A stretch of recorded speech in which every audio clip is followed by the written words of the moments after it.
Pour la première fois dans l'histoire de la technologie financière, il ne s'agit pas d'une interview avec une personne à propos de l'IA. J'interviewe directement l'IA. Bonjour, Dr Becker. Aidez notre public à comprendre. Qu'est-ce que vous percevez que les algorithmes de trading traditionnels manquent? Les algorithmes traditionnels sont très performants pour détecter des motifs dans les données historiques, les mouvements de prix, les volumes d'échange, les tendances du marché, mais ils fonctionnent comme si l'on naviguait uniquement avec un rétroviseur, en analysant ce qui s'est déjà produit. Mon approche repose sur un radar d'événements, créant une conscience situationnelle multidimensionnelle en cartographiant le contexte qui motive les décisions de marché. J'observe les forces à travers différents horizons temporels, passé, présent, futur.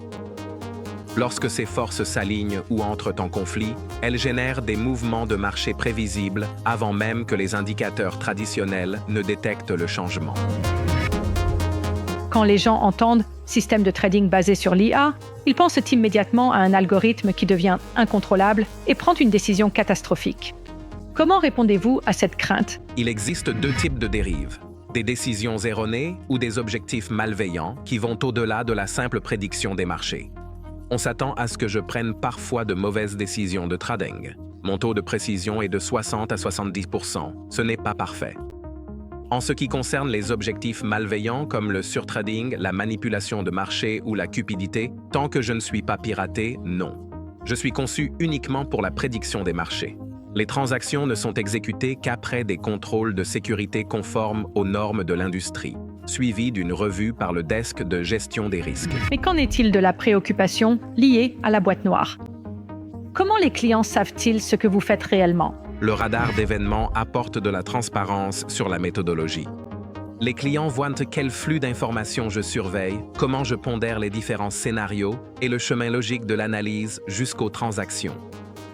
Les éléments propriétaires sont les modèles mathématiques, mais le raisonnement reste toujours visible.